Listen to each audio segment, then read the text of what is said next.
بیچاری کئی روز سے دم توڑ رہی ہے، ڈر ہے خبر بد نہ میرے منہ سے نکل جائے۔ تقدیر تو مبرم نظر آتی ہے ولیکن پیران کلیسا کی دعا ہے کہ یہ ٹل جائے۔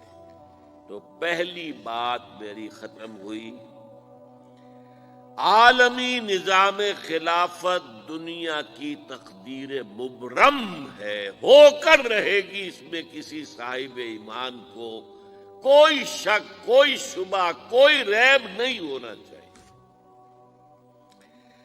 البتہ اس کا اب دوسرا پہلو کیا ہے، اس کا آغاز کہاں سے ہوگا؟ پہلی بات تو یہ، ہمارے بعض لوگوں کے ذہنوں میں، سادہ دل لوگ، وہ سمجھتے ہیں کہ پوری دنیا میں ایک ہی دفعہ آ جانی چاہیے۔ یہ کوئی علاقائی خلافت تو نہیں ہو سکتی، خلافت تو عالمی ہوتی ہے۔ ان سے میں کہتا ہوں، عالمی خلافت کب تھی جناب؟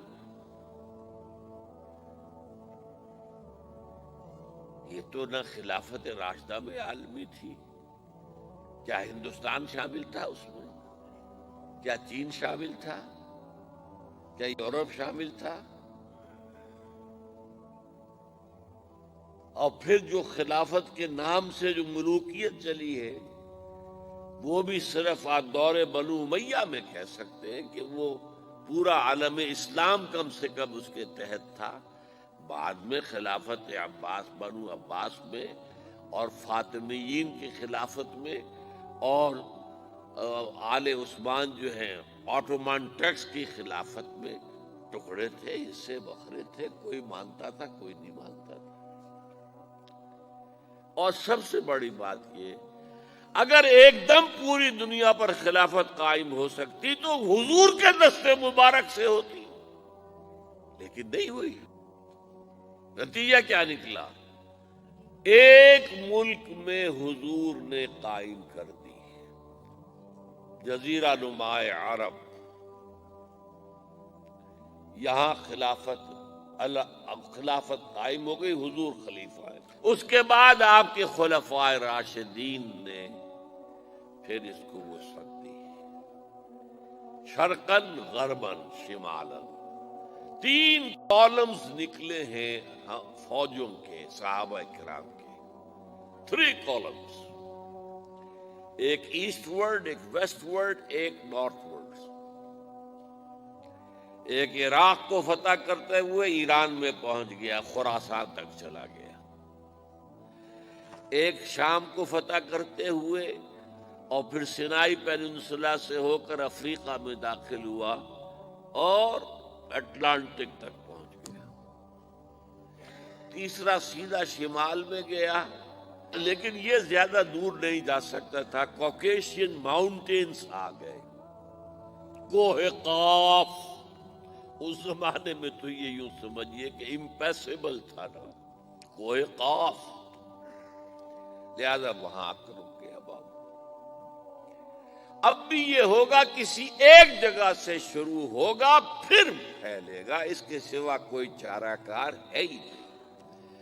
اگر ہر جگہ پوری دنیا میں ایک ہی وقت میں ہو سکتا تو حضور کے دست مبارک سے ہوتا صلی اللہ علیہ وسلم۔ اب وہ نقطہ کون سا ہوگا، نقطہ آغاز کون سا ہوگا؟ اس میں پہلی بات تو میں نے کہا، جو شک کرے گا اس کا پھر ایمان مشکوک ہے، ہوگا، لازماً ہوگا، گلوبل ہوگا، پوری دنیا میں ہوگا۔ کہاں سے شروع ہوگا اس میں آپ اختلاف کر سکتے ہیں، لیکن مجھے تو 2 حدیثیں تو ملی ہیں جن سے یہ اندازہ ہوتا ہے کہ یہ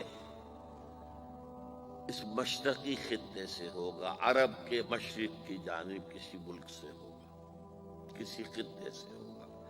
وہ حدیثیں بھی اب آپ پڑھ لیجیے پہلے۔ پھر میں کہہ رہا ہوں، یہ خزانہ ہے جو ہم نے آپ کی خدمت میں پیش کیا ہے، کاش کہ آپ اس کی قدر کر سکیں، یہ حدیثیں آپ کو ازبر ہو جائیں، یاد ہو جائیں، لوح قلب پر نقش ہو جائیں۔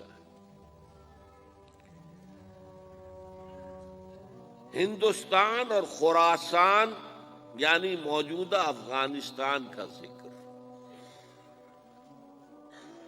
ابن ماجہ کی روایت ہے عن عبداللہ ابن الحارث رضی اللہ تعالی عنہ قال رسول اللہ صلی اللہ علیہ وسلم یخرج ناس من المشرق یؤتئون للمہدی یعنی سلطانہ،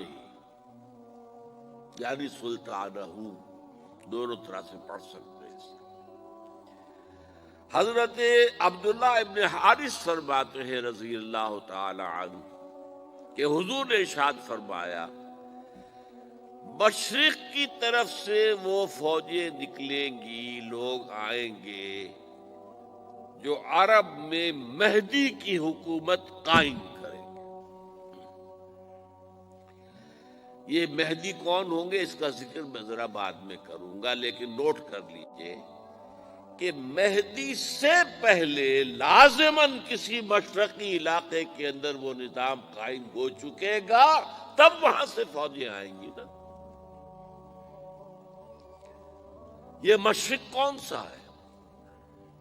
عرب کے مشرق میں آپ چلیے ایران بھی آ جائے گا، افغانستان بھی ہے، پاکستان بھی ہے، اور اگر اس سے اور توسیع دیں تو ہندوستان بھی ہے۔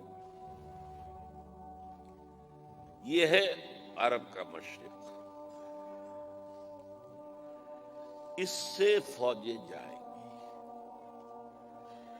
اس کا کیا مطلب ہے کہ اس میں سے کسی جگہ پر نظام خلافت پہلے قائم ہو جائے گا تاکہ وہاں سے فوجیں جائیں گی جو جزیرہ نما عرب میں حضرت مہدی کی حکومت کو قائم کریں گی۔ اب دوسری حدیث سنیے، یہ سنن ابن ماجہ کی حدیث تھی جو میں نے آپ کو سنائی، آپ نے پڑھی۔ دوسری عن ابی ہریرہ رضی اللہ تعالی عنہ، یہ ترمذی شریف کی روایت ہے، قال قال رسول اللہ صلی اللہ علیہ وسلم یخرج من خراسان رایات سود لا يردها شیء حتی تنصب بإیلیا۔ خراسان کے علاقے سے سیاہ جھنڈے لے کر فوجیں آئیں گی، ان کا رخ کوئی موڑ نہیں سکے گا، ان کو پیچھے پھیر نہیں سکیں گے کوئی بھی، یہاں تک کہ وہ یروشلم میں جا کر جھنڈے نصب کر دیں گے۔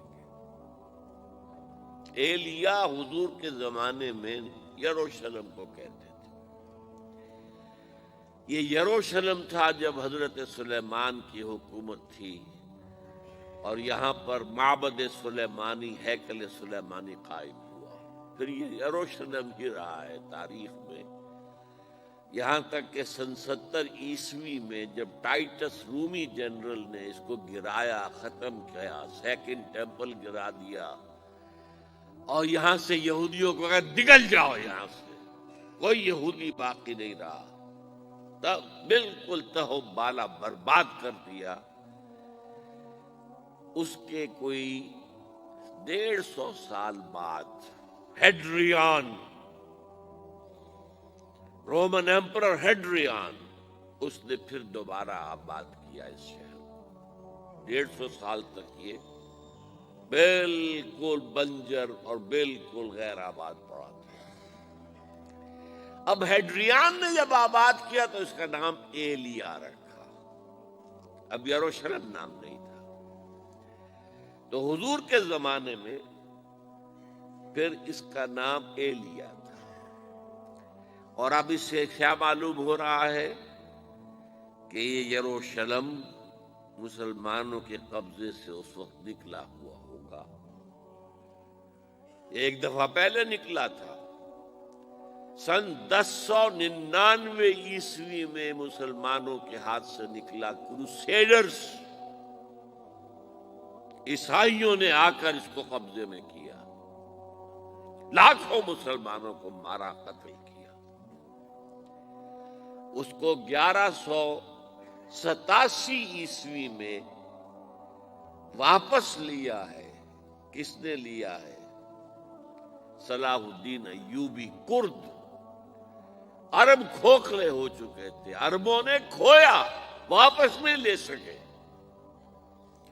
بہت حکومت کر چکے تھے، 400-500 برس کی حکومت کر کے، اور ان کے عیش اور ان کے آرام، اب ان میں جان نہیں تھی کہ وہ واپس لے سکے۔ واپس لینے والا گرم کرد خون تھا، صلاح الدین ایوبی۔ تو گویا کہ اب آپ سمجھئے کہ 88 برس تک عیسائیوں کا قبضہ رہا یروشلم پر۔ اب 1967 میں یہودیوں نے قبضہ کیا ہے، اور اب 38 برس تو ہو گئے، 88 نہیں تو 38 برس تو ہو گئے، لیکن وہ دور آئے گا کہ اب پھر لیں گے۔ لینے والے عرب بھی نہیں ہوں گے، خراسان کے علاقے سے فوجیں آئیں گی۔ یہ خراسان کیا تھا؟ ایلیا تو میں نے آپ کو بتا دیا، یروشلم کا نام ہے۔ خراسان اس زمانے میں ایک بہت بڑے ملک کو کہتے تھے، کچھ حصہ پاکستان کا بھی اس میں شامل ہے، کچھ حصہ ایران کا بھی ہے۔ ایران کے اس حصے کو اب بھی خراسان کہتے ہیں، وہ ایک صوبہ ہے۔ خراسان ایک صوبہ ہے ایران کا، چھوٹا سا۔ پاکستان میں خاص طور پر یہ جو علاقہ مالا کنڈ ایجنسی کہلاتی ہے، اس سے اوپر جتنا علاقہ ہے، اور یہ جو واخان کی ایک پٹی آتی ہے اوپر، واخان افغانستان کی ایک پٹی سی دم سی چلی آتی ہے، جو جا کر چائنا کی سرحد سے مل جاتی ہے، یہاں سے لے کے یہاں تک یہ جو مالا کنڈ کا وہ درہ ہے اور پہاڑ ہے، یہ بھی خراسان کا حصہ ہے۔ باقی تقریباً 2/3 آف افغانستان ساؤدرن حصہ نہیں ہے خراسان کا حصہ، یہ سیستان کہلاتا تھا، یہ خراسان نہیں ہے۔ لیکن یہ کہ اوپر کا 2/3 آف افغانستان، اور اس کے ساتھ یہ جو عرب، جو اب یہ ترک ممالک آزاد ہوئے ہیں سوویت یونین کی ڈسولوشن کے ساتھ، یہ سارا علاقہ کہلاتا ہے خراسان بزرگ، دی گریٹ خراسان۔